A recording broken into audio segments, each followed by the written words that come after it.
Bienvenue à toutes et à tous dans la deuxième partie de cette vidéo. Dans cette deuxième partie, nous allons parler du mélange de cultures que constitue le dodécathéisme. Nous retrouvons donc Aurora et Antinous pour nous en dire plus sur ce sujet.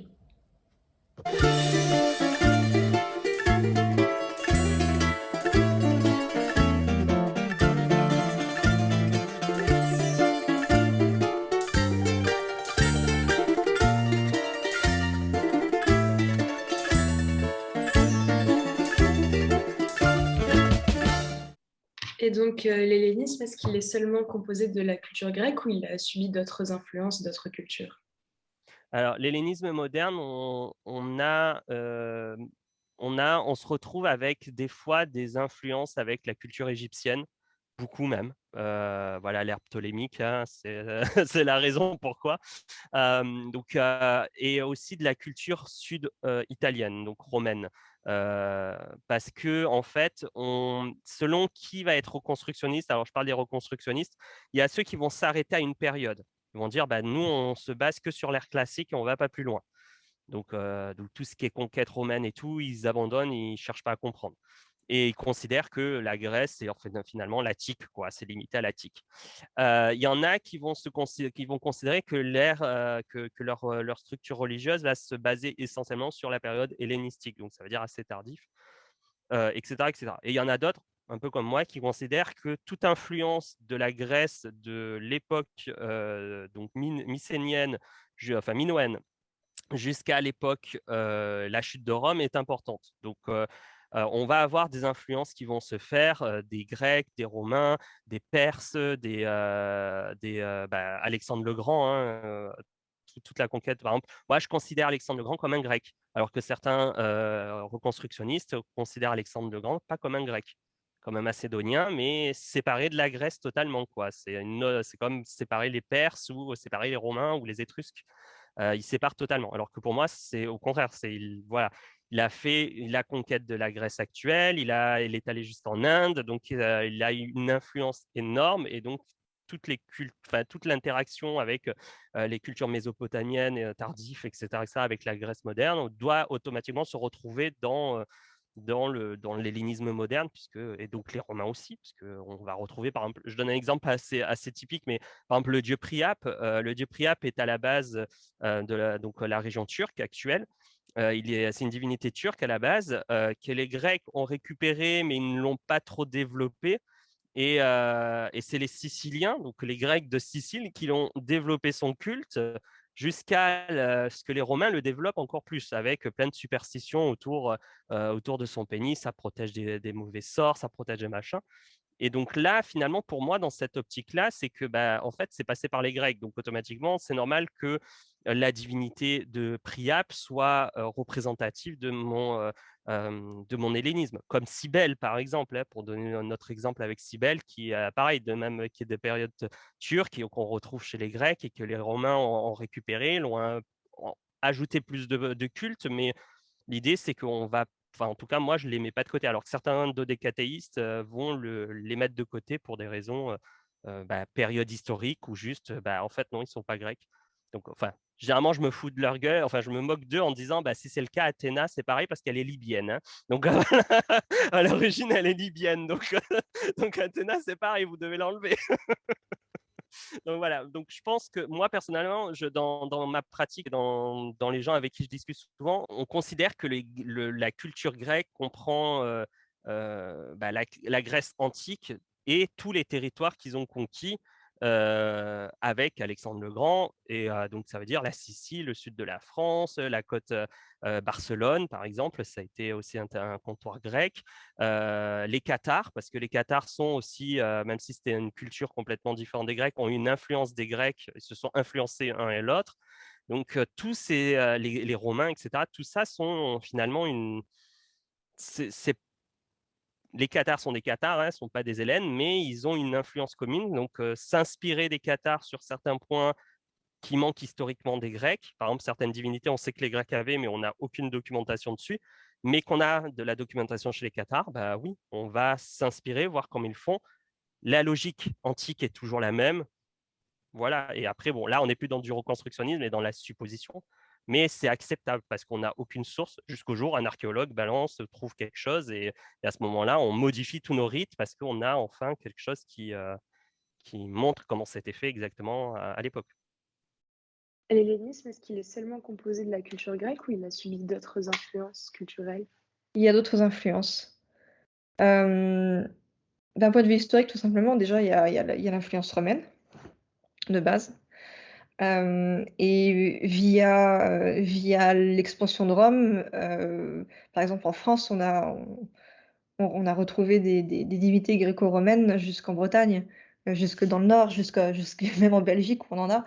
Et dans ces cas-là, il y a déjà à l'époque, il y a ce qu'on appelle des syncrétismes.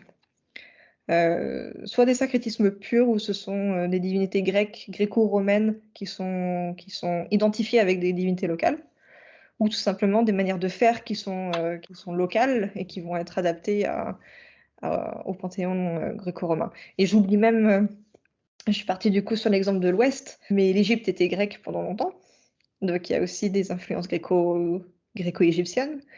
Et donc tout ça, c'est à partir d'Alexandre le Grand. Et on peut aussi partir à l'Est, puisque l'empire d'Alexandre le Grand s'est étendu jusqu'en Arménie et s'est étendu, je crois, quasiment pris toute la Turquie. Donc là aussi, on peut retrouver des influences autres avec des divinités locales. Donc c'est pour ça qu'il y a autant de diversité. C'est parce que si quelqu'un choisit de s'attacher à la religion athénienne du 5e siècle avant Jésus-Christ, ce ne sera pas du tout le même cadre et la même pratique que quelqu'un qui a une approche gréco-égyptienne, où du coup on va avoir Isis qui va rentrer en, en compte, on va avoir Osiris qui va être égalé avec Dionysos, voilà, on va retrouver comme ça des manières d'honorer les dieux qui sont différentes, et elles sont toutes basées sur quelque chose d'historique. Elles sont toutes bonnes en fait. Mais on n'est pas au même siècle et on n'est pas au même endroit. Mais en soi, c'est valide. Il y a pas de, on a des preuves pour tout ça. Et c'est pour ça la diversité qu'on retrouve aujourd'hui avec nos, voilà, nos adaptations par rapport et nos modernisations, euh, elles sont très parallèles à ce qui existait dans le monde grec ancien à différentes époques. Ou en fonction de où est-ce qu'on était et à quel moment, et ben, c'était fait plus ou moins différemment. Et quand j'avais fait mes recherches, j'avais vu qu'avant la civilisation grecque, il y avait la civilisation mycénienne.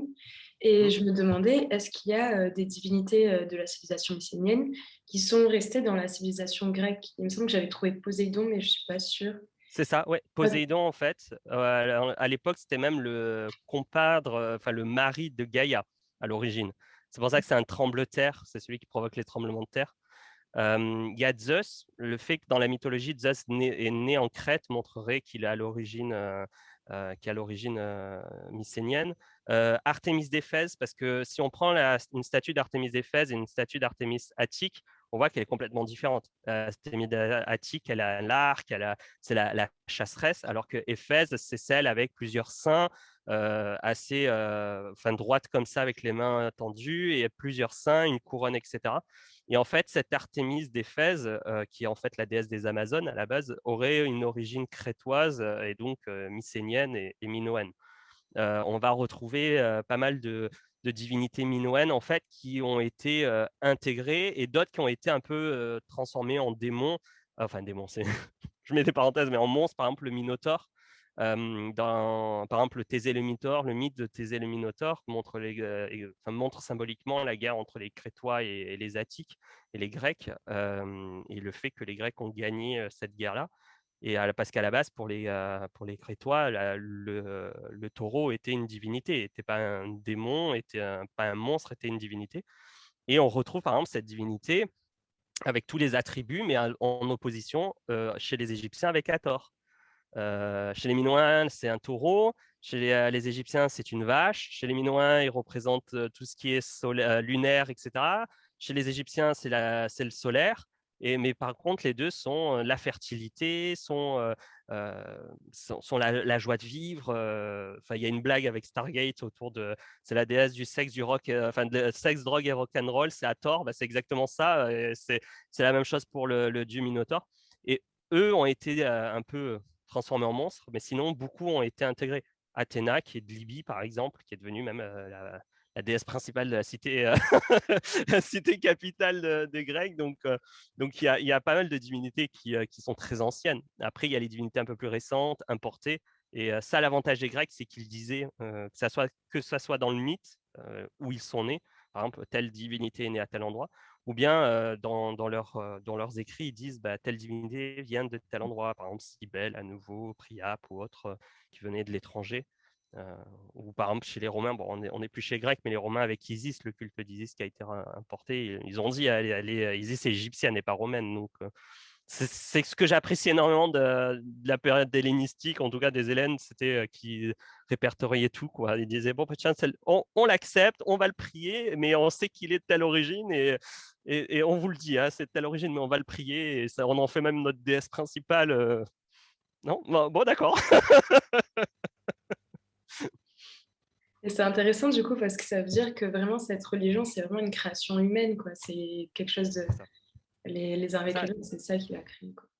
C'est ça, parce que les Grecs étaient des petites cités, et c'était des cités-États. Donc, avant même de se réunifier, c'était vraiment plusieurs cités avec des cultures complètement différentes, des divinités complètement différentes, certaines communes, enfin, pas communes dans le sens même Dieu, mais par exemple, oh, le dieu de le tonnerre, nous aussi, on a un dieu du tonnerre. Nous, on l'appelle Zeus, et nous, on l'appelle Deus, qui a donné Dieu, hein, parce que le mot Zeus a dérivé pour devenir le. Parce que voilà, même en grec moderne, je crois que le Zeus, ils disent pas Zeus, ils disent Zeus, donc on le retrouve à l'oreille. Donc voilà, et en fait, quand ils se sont commencés à enfin, se former ensemble, ils ont dit bah tiens, on va un peu mettre nos dieux en commun. Bon, c'est le même, ok, on va lui donner le même nom. Et voilà, les formes sont différentes. Ça sera Athéna et l'autre, ça sera Athéna Niké. C'est la même Athéna, mais l'autre, elle est différente. C'est la victoire, tu vois. Et en fait, c'est deux divinités complètement différentes, mais ils essayent de rentrer, voilà, rentrer des carrés dans des ronds. Mais c'est hyper intéressant parce que c'est quand on étudie la mythologie en détail et les naissances, les machins, on comprend que en fait, la civilisation grecque, il n'y a pas une race grecque, c'est une multitude d'ethnies, de cultures qui se sont mélangées au fil de l'histoire.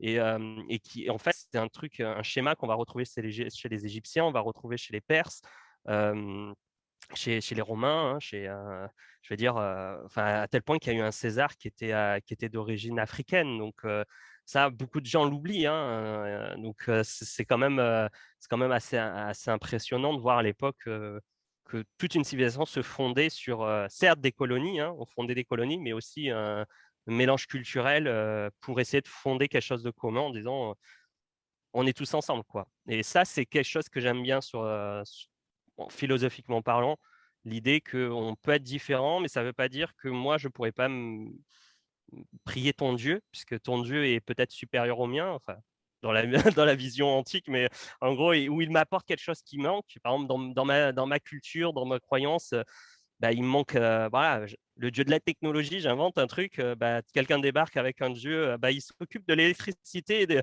l'électricité contrôlée. Ah, c'est génial, ok, boum, on le place dans le temple et on le prie parce qu'on en a un besoin, donc une sorte d'utilitarisme religieux ou philosophe, enfin, spirituel, qui est pour moi quelque chose qui manque en fait de nos jours avec le monothéisme qui est assez orthodoxie, donc assez fermé. Mais qu'on retrouve quand même avec le culte des saints, les choses comme ça, on retrouve quand même un petit peu voilà, ou le coup de la bonne mère, hein, je veux dire. Même ici, il y a des gens qui sont pas du tout catholiques, ils prient la bonne mère, et ils font le signe de croix devant la bonne mère. Tu regardes, tu fais ouais, non, ok. C'est vraiment, il y a une sorte d'aura ancienne où on reprend des gestes inconscients et des vénérations inconscientes comme ça, quoi. Donc, mais ouais, et donc le modernisme, en tout cas l'hellénisme moderne, essaye en tout cas de se rapprocher de cette forme de philosophie, d'où le xénia, hein, l'hospitalité, parce que l'autre peut nous apprendre plus que ce qu'on pourrait lui apprendre, quoi. Est-ce qu'il n'y a pas un risque si on ne se renseigne pas trop sur la pratique et si on fait les choses trop vite, d'appropriation culturelle?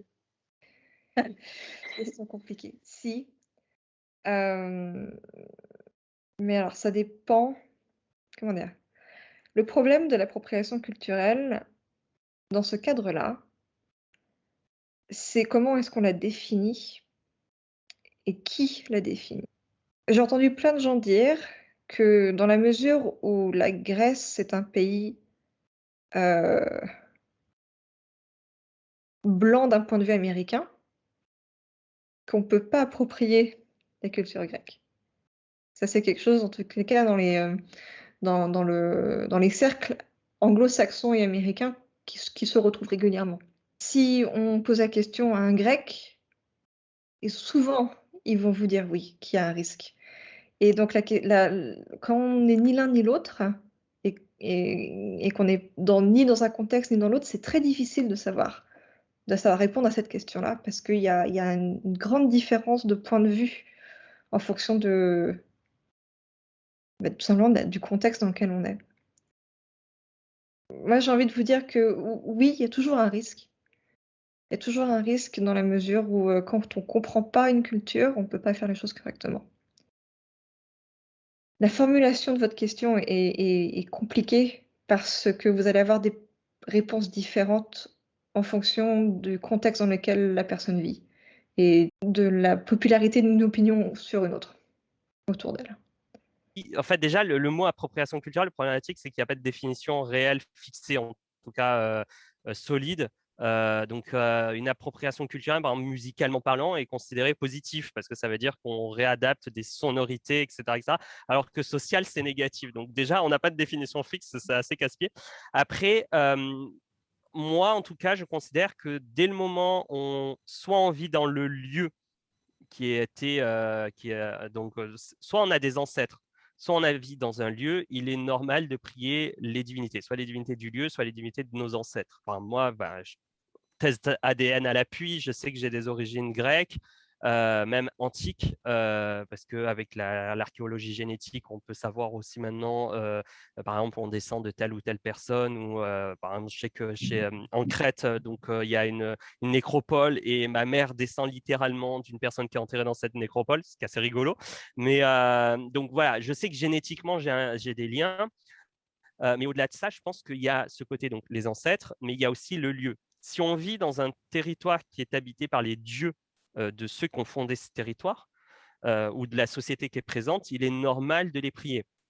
Et cette façon de faire doit être dans le respect. Et le respect, c'est deux points importants. C'est ne pas faire de l'argent sur cela, dans le sens où ne pas faire un business qui ne va pas avoir par exemple, on peut faire du business dans le sens, je sais pas moi, vendre des trucs ou écrire des livres ou quoi, mais il faut qu'une partie de cet argent retourne à l'origine. Donc ça veut dire, si on écrit par exemple sur la culture louisianaise, par exemple, parce que je vis en partie en Louisiane, sur la culture louisianaise, il est normal que la moitié de ce que j'écris, par exemple, retourne en Louisiane. C'est ce que je fais. Je donne à des associations louisianaises la moitié de cet argent-là. Après, il y a le respect aussi culturel, intellectuel, on va dire. Les Grecs faisaient ça, donc je reproduis ce que les Grecs faisaient. Ça ne veut pas dire que ce que je fais, c'est ce qu'il y a actuellement. Je veux dire, la Grèce moderne, ce n'est pas la Grèce antique. Et la Grèce antique a influencé notre culture moderne. Hein, je veux dire, même la culture française est influencée par la Grèce antique. Mais la Grèce moderne est différente. Donc, je ne vais pas m'amuser à j'ai pas d'idée en tête, mais à prendre par exemple un truc qui est hyper culturel, genre un plat de cuisine, j'invente un truc qui est vraiment qu'un seul un grec sait faire et dire bah, moi je sais faire mieux que les Grecs. Non, non, c'est du grec moderne, c'est une culture, je suis pas né dedans, c'est vraiment autre chose. Comme je donne un exemple, j'ai du côté à ma mère, ils sont de donc Sicile, ils sont d'origine de Sicile. Il y a plein de trucs siciliens. Ma grand-mère faisait, mais moi, je ne le fais pas. Et si je le fais, pour moi, j'ai une sensation d'appropriation culturelle. Parce que ce n'est pas ma culture, je suis français en fait. C'est la culture de ma grand-mère. Et je peux essayer de reproduire. Je peux dire, bah, tiens, j'ai essayé de reproduire ça. Là, par exemple, c'est la Toussaint, il y a une tradition de faire des poupées en sucre. Donc, c'est la tradition. je tente de faire ça, mais quand on m'a dit: «Ah, mais tu fais comme les Siciliens, ça, voilà, tu fais machin». Je fais: «Non, en fait, j'essaye de tenter de faire ce que ma grand-mère faisait pour le souvenir, mais c'est plus ma culture parce que je n'ai pas grandi là-bas, j'ai pas vécu là-bas». Je veux dire, donc voilà. En fait, le terme appropriation culturelle, il y a tellement pas de définition fixe que ça peut varier d'une personne à une autre. Et pour moi, en fait, c'est vraiment avoir un respect et ne pas profiter d'une culture, qu'elle soit moderne ou ancienne, hein, pour finalement s'enrichir et attirer une gloire et finalement ne pas redistribuer ça. Si on arrive à faire connaître quelque chose, une culture, par exemple avec la Louisiane, il y a le vaudou, hein, on associe ça au vaudou, la Louisiane. Le vaudou, par exemple, c'est toute une communauté, c'est toute une croyance religieuse, c'est toute une culture qui, en tant qu'étranger, enfin, c'est malsain de se faire de l'argent dessus et ne pas redistribuer. Ou dire, bah non, moi je fais ça, mais en fait, c'est pas mon truc. Si vous avez besoin d'informations, allez voir telle personne, telle personne, telle personne, qui, eux, sont de cette culture-là et qui vont comprendre mieux, ou en tout cas vont interpréter mieux. La frontière là, avec cette appropriation culturelle est très fine, puisque automatiquement, des fois, des personnes, pour bien faire, en fait, font mal, sans faire exprès, et d'autres ont une intention néfaste de s'enrichir, hein, parce que enfin, pour moi, là, c'est le truc qui est assez, assez malsain. Mais par contre, ça va à l'opposition aussi de l'idée grecque, des colonies, des choses comme ça, et de la notion du métissage et du xénia, l'hospitalité. L'hospitalité comprend aussi l'autre apprend un truc et nous on reproduit ce que l'autre nous apprend, et en fait, tout en respectant, hein, la culture, mais l'intégrer dans notre propre culture. En fait, on se retrouve vraiment dans un dans un état un petit peu, flou comme ça, où on se dit: «Bon, bah, je vais éviter de faire de l'appropriation culturelle, mais philosophiquement, si je fais ça, ça marche, mais en même temps, je suis vraiment on est vraiment entre désolé de l'expression, mais le cul entre 2 chaises à ce niveau-là». Et en fait, c'est pour moi la limite, et c'est la limite, c'est le respect. C'est vraiment éviter de s'enrichir sur le dos, d'une culture, éviter de parler à la place d'une culture.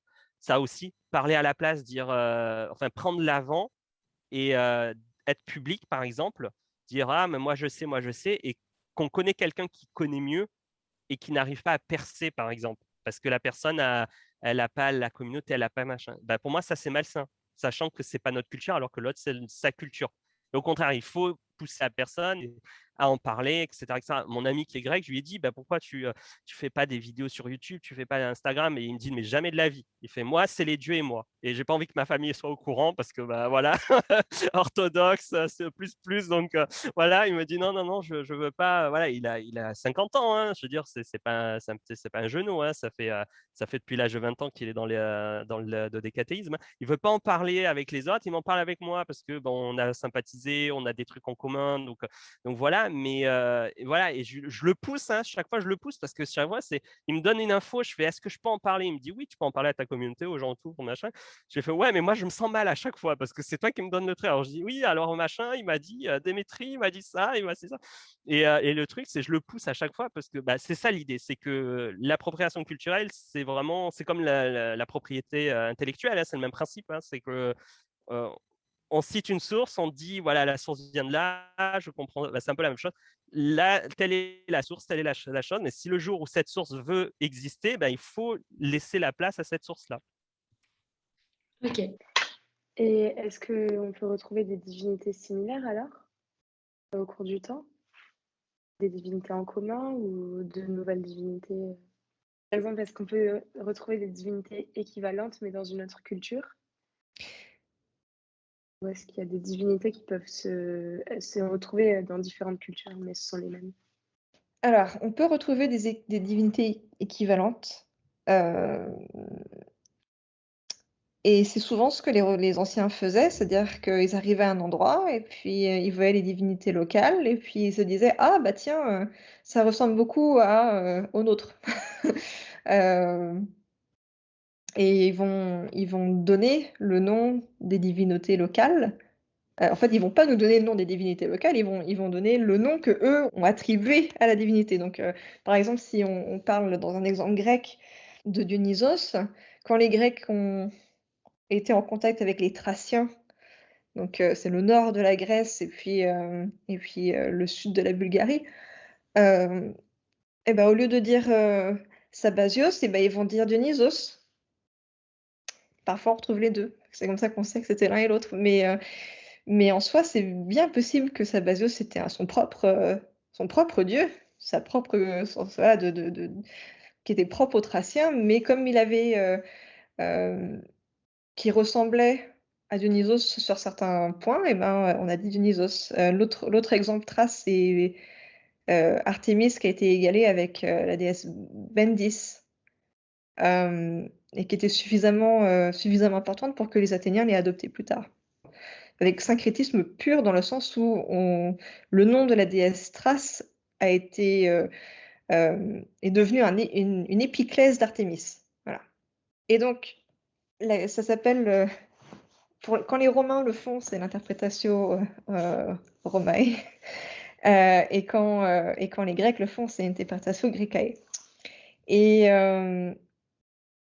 la question, c'est est-ce que c'est culturellement censé de le faire aujourd'hui? Voilà. Donc c'est quelque chose qui, dans l'histoire, a existé, dont on a beaucoup de traces. Mais pour revenir à votre question sur l'appropriation culturelle, là, c'est un vrai risque de faire ça. Parce qu'on touche directement à ça. Si on voulait faire ça avec des divinités de cultures complètement différentes, ou avec des divinités amérindiennes, par exemple, là, on tomberait purement dans l'appropriation culturelle, avec une couche d'impérialisme. Voilà. Donc, c'est quelque chose qui se faisait, mais ça fait partie des exemples où j'ai envie de dire, c'est quelque chose qui est peut-être à laisser tomber, parce que d'un point de vue moderne, il y a trop d'implications négatives à l'idée de faire ça. Ça ne veut pas dire qu'on ne peut pas regarder à deux divinités et dire « Ah bah oui, il y a des similarités ». Ça, c'est possible. Et on peut faire ça c'est de la religion comparée, on peut faire ça avec n'importe qui.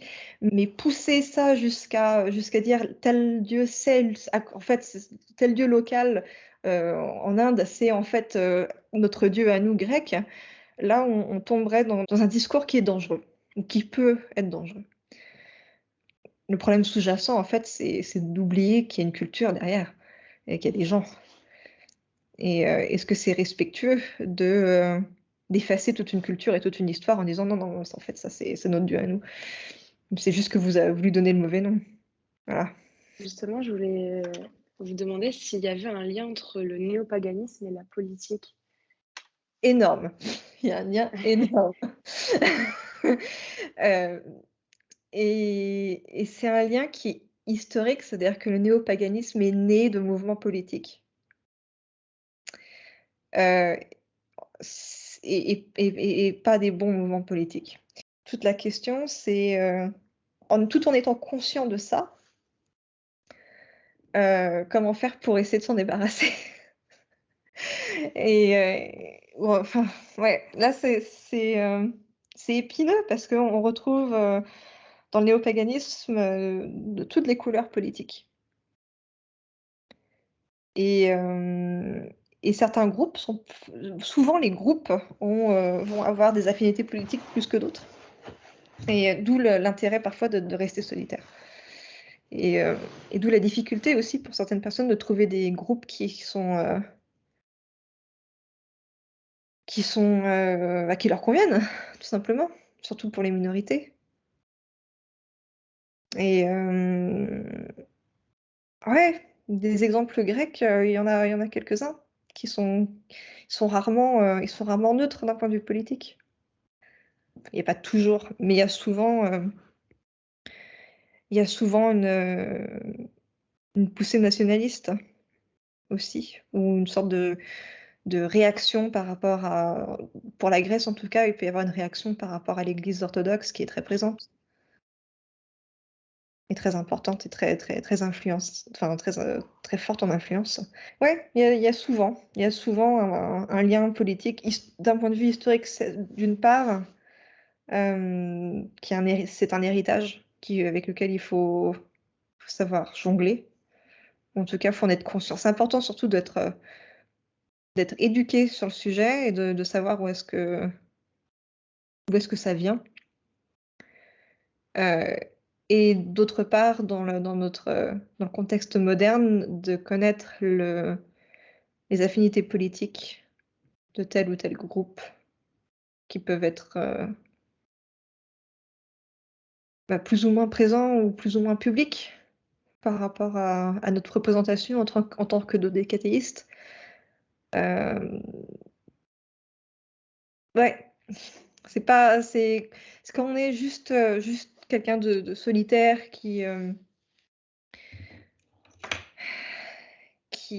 voilà. Moi, en principe, je fais juste mon truc dans mon coin. Je fais pas partie de groupe. Je suis loin de tout ça, mais ça veut pas dire que les groupes n'existent pas et que la politique n'existe pas. Et, euh, et quand un groupe influent de dodécatéistes s'associe à un mouvement politique ou fait savoir son penchant politique, ça nous influence en bien ou en mal par rapport à l'image qu'on va avoir. Même si ça correspond pas à nos convictions. Mais il n'empêche que quand c'est un groupe qui est public et qui est reconnu, euh, ça nous met un peu en porte-à-faux. Est-ce qu'il y a un lien entre le néopaganisme et la politique? Parce qu'il me semble que quand j'avais fait mes recherches, j'avais vu que différents courants, en fait, ils se positionnaient en fonction d'orientation politique. C'est ça, il y a le néopaganisme en lui-même et à la base non politisé. Mais dans ce néopaganisme, il y a des personnes qui vont politiser la chose. Dans l'hellénisme, par exemple, on a des groupes qui sont, dans 90% des cas, c'est les groupes, quand ils sont politisés, c'est l'extrême droite. Hein. Généralement, quand ils ne sont pas du tout politisés, ils sont assez de gauche, ou en tout cas, ils s'en foutent, littéralement. C'est les dieux et moi, et rien d'autre. Et quand ils commencent à avoir un discours politique, étrangement, c'est souvent nationaliste, souvent limité.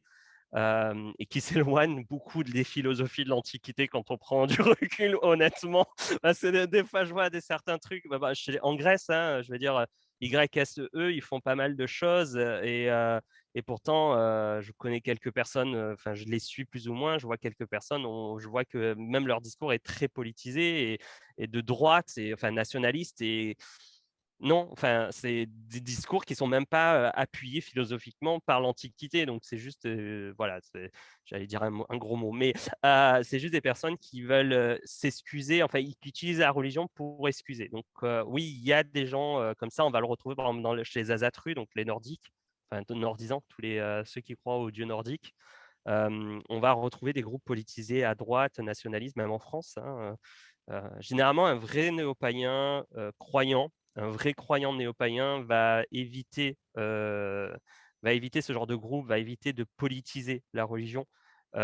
Pour la simple et unique raison, c'est que on considère que chacun pense ce qu'il veut, chacun fait ce qu'il veut, et que c'est pas à nous d'interpréter ce que les dieux disent ou d'interpréter des logiques qui sont pas du tout finalement logiques. Je veux dire, par exemple, une exclusion nationale, ça n'a aucun sens dans une culture métissée comme la culture méditerranéenne.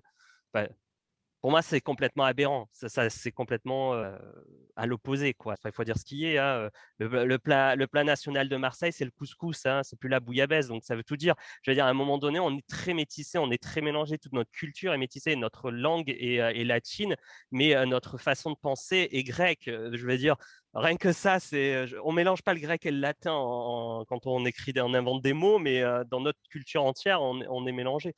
Donc, il faut, voilà. Donc, en tant que néo-païens croyants, vraiment dans beaucoup de cas, les gens ne s'attachent pas à la politique. Ils vont garder pour eux leur truc. Après, il y a en effet des groupes extrêmes ou des groupes, quand on gratte un peu à la surface, qui sont loin de la philosophie religieuse ou de la religion, hein, de la religiosité, mais juste ils souhaitent avoir un porte-étendard parce que c'est cool de dire qu'on est tellement pur et parfait qu'on est de telle religion qui est pure et parfaite, mais voilà, c'est la problématique. C'est vraiment un truc. Il y a un groupe Facebook, alors je l'ai noté quelque part, il y a un groupe Facebook qui s'appelle Hellenic Pagan, qui a, face à beaucoup de groupes politisés avec beaucoup d'idéologies nationalistes, a décidé de faire une sorte de charte qu'ils ont appelée le Xenia, comme le terme hospitalité, qui a tourné en fait dans tous les groupes néo-païens, que ça soit hellénistes ou pas, voilà, qui a été signé pour dire, ben non, en fait, on veut pas être associé à ça, et au contraire, on accepte l'étranger, on accepte toute personne qui est intéressée par l'hellénisme sans rejet, que ça soit d'handicap, d'orientation sexuelle, de genre ou de pensée politique, parce que bah, si la personne en face est de gauche et nous on est de centre ou de droite, bah, on s'en bat les couilles. Enfin, désolé du terme, on s'en fout parce que le plus important c'est les dieux. Donc il y a ce groupe-là qui ont créé une charte et qui a été signée par presque toutes les grandes associations européennes et américaines de différents néo-païens pour essayer de contrebalancer les groupes extrémistes, quoi. Mais ça, c'est un truc, j'en parle souvent. Quand je vois des gens, quoi, j'en parle beaucoup de ces groupes-là parce que il est important de dire qu'ils existent. Parce que je connais beaucoup d'amis qui sont néo-païens qui disent: ah non, mais ils sont très peu, il faut pas en parler, il faut pas leur faire de la pub. Mais en fait, l'idée là, c'est qu'en ne faisant pas la pub, que les gens peuvent tomber nez à nez avec eux. Si des gens sont un peu fragiles ou un peu jeunes, ils peuvent tomber sur vraiment se faire laver le cerveau avec des idéaux et qui sont pas du tout, j'allais dire qu'ils sont de notre temps, mais non, même pas. Ils sont même pas de notre temps, qui n'ont jamais existé à proprement parler dans l'Antiquité, quoi. Donc, La question de la dérive sectaire est valable pour absolument toutes les religions et tous les groupes. Et il y a toujours un risque. Le risque est toujours que les dérives sectaires se cristallisent autour d'un leader qui est charismatique.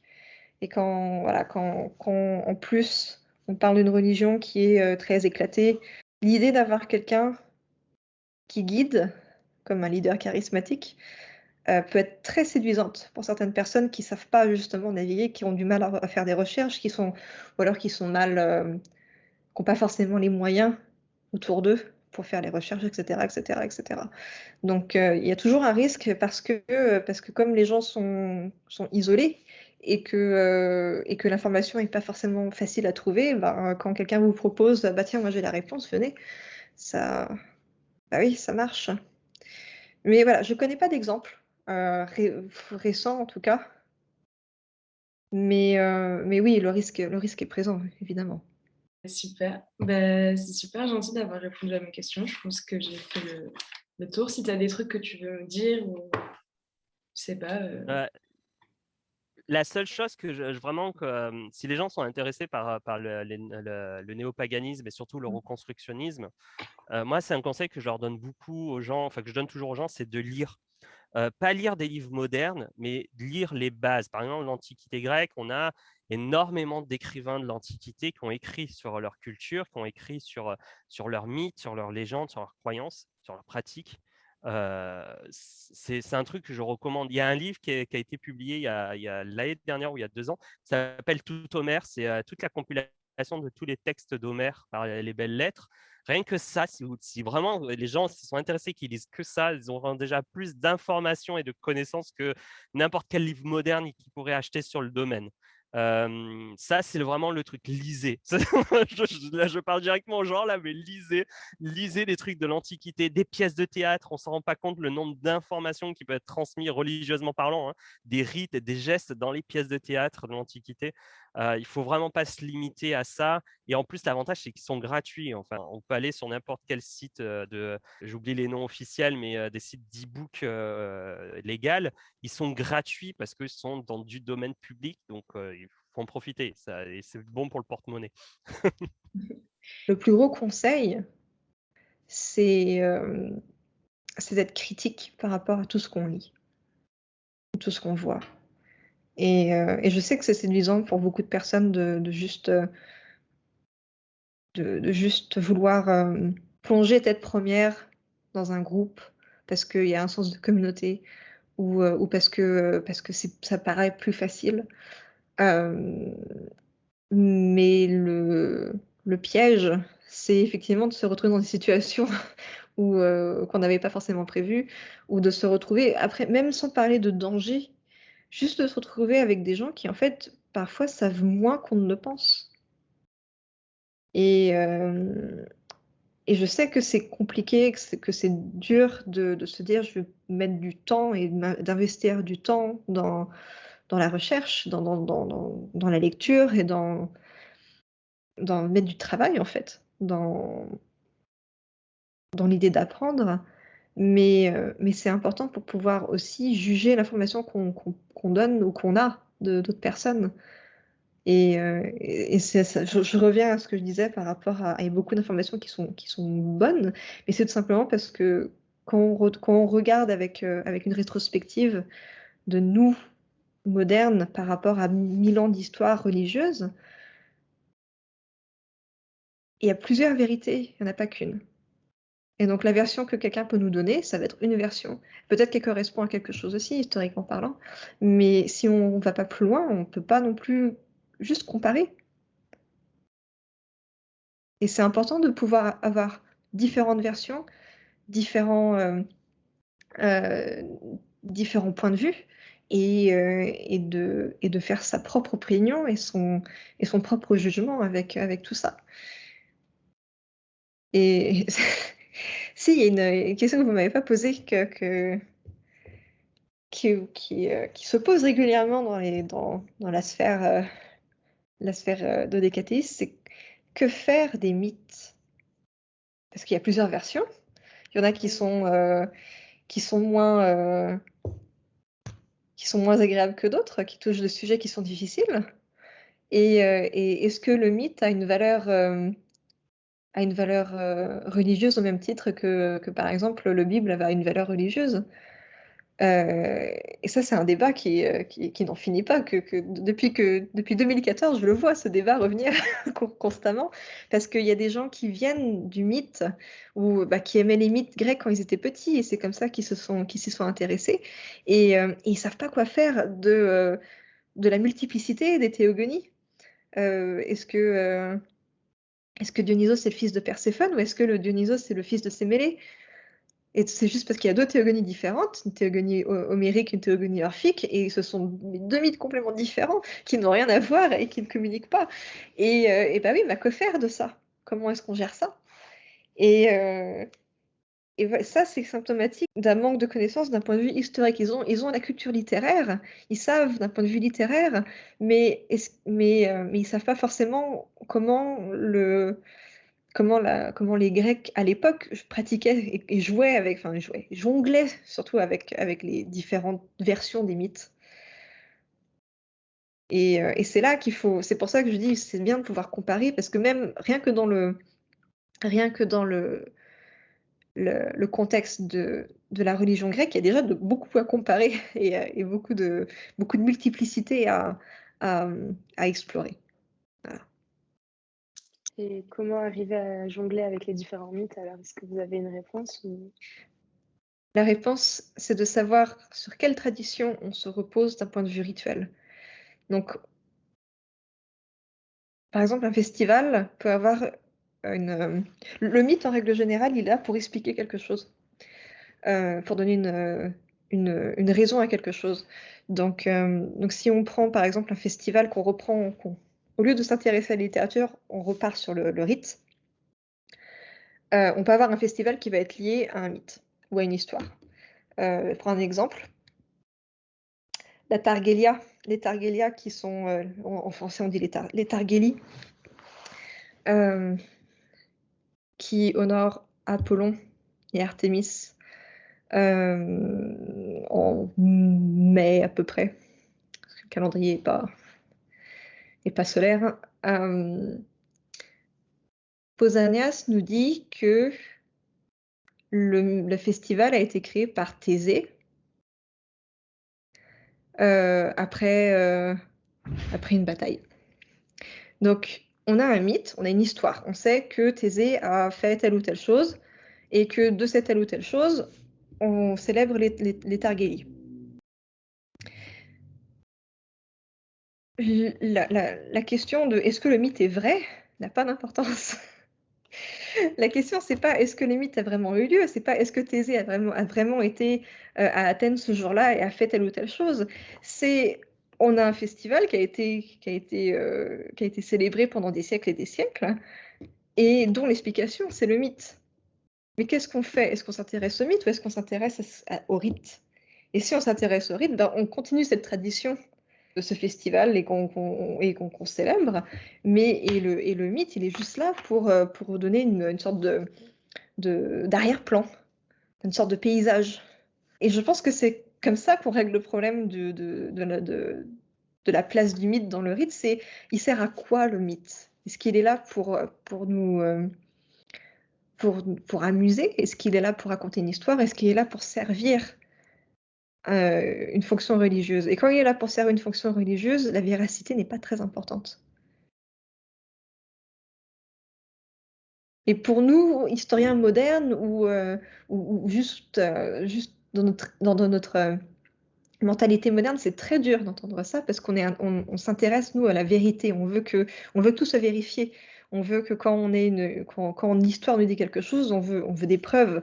On veut vraiment avoir la vraie histoire et pas juste l'histoire de la tradition. Mais les anciens ne réfléchissaient pas comme ça. Quand ils écrivaient l'histoire, ils écrivaient la tradition d'abord. C'est pour ça qu'on a Rémus et Romulus pour Rome. Il n'y a peut-être pas de Louvre, il n'y a peut-être pas eu Rémus et Romulus. Mais la question de est-ce que c'est vrai ne s'est pas posée. C'est la tradition qui sert quelque chose. Voilà. D'accord. Et donc, finalement, le mythe, ça n'a pas vraiment d'importance au même titre que la Bible, c'est surtout le rite qui a plus d'importance. Oui, oui, oui. C'est une religion où c'est plus important de savoir faire correctement et le pourquoi plutôt que croire correctement. Et est-ce que c'est pas un peu perturbant parce que ça veut dire qu'on connaît pas vraiment les dieux qu'on honore, alors si les mythes, il y a différentes versions, comment on peut savoir? Ouais, c'est une bonne question. C'est là où c'est plus intéressant de regarder la manière dont les dieux étaient honorés d'un point de vue archéologique et historique, parce que c'est là où on a certaines informations en fait, qui sont complètement contradictoires avec le mythe, souvent. Par exemple, si on prend Héra, la déesse Héra qui est dans le mythe, qui est une peste. Dans le mythe, voilà, c'est la femme jalouse qui a tendance à lancer des malédictions aux prétendantes de Zeus, ou qui lance des malédictions aux enfants illégitimes de Zeus. Elle est atroce dans le mythe. Elle est dangereuse. Et quand on regarde le culte des rats ailleurs, dans la réalité historique, au niveau archéologique, etc., on n'a pas du tout la même histoire. On a une histoire plutôt d'une déesse qui est proche des femmes, qui est proche de la fertilité des humaines, mais aussi animales, et qui était très, très honorée en tant que protectrice des femmes enceintes, des jeunes enfants. Si les femmes grecques n'avaient pas confiance dans cette déesse, si les femmes grecques n'avaient pas si les femmes grecques croyaient dans le mythe tel que nous on le connaît maintenant, elles n'auraient pas fait ça. Elles n'auraient pas eu un lien aussi fort avec cette déesse qui est représentée comme étant horrible ou étant cruelle, parce c'est vrai elle est cruelle dans le mythe. Et donc voilà, on se retrouve avec deux images complètement différentes. Et oui, c'est compliqué dans la mesure où on a moins d'informations sur la pratique historique que sur le mythe, parce qu'il y en a un qui est plus utilisé que l'autre et qui est plus démocratisé en fait, plus connu que l'autre. C'est pour ça que la recherche, on revient toujours au même problème, c'est pour ça que c'est important de chercher, parce que c'est là qu'on trouve aussi les, fonds. Voilà, il y a un fond à aller explorer. Merci beaucoup pour votre participation et d'avoir pris le temps de répondre à mes questions. Pas de quoi. Ça fait plaisir. Ouais. Bon, bah, merci beaucoup d'avoir répondu à toutes mes questions. C'est De rien. c'est vraiment la fin, j'en ai plus. Pas de Voilà. souci, de rien. Merci à toutes et à tous d'avoir regardé la deuxième partie de cette vidéo. J'espère que ces 2 vidéos vous ont plu. N'hésitez pas à les liker et à les commenter et à bientôt pour de prochaines vidéos.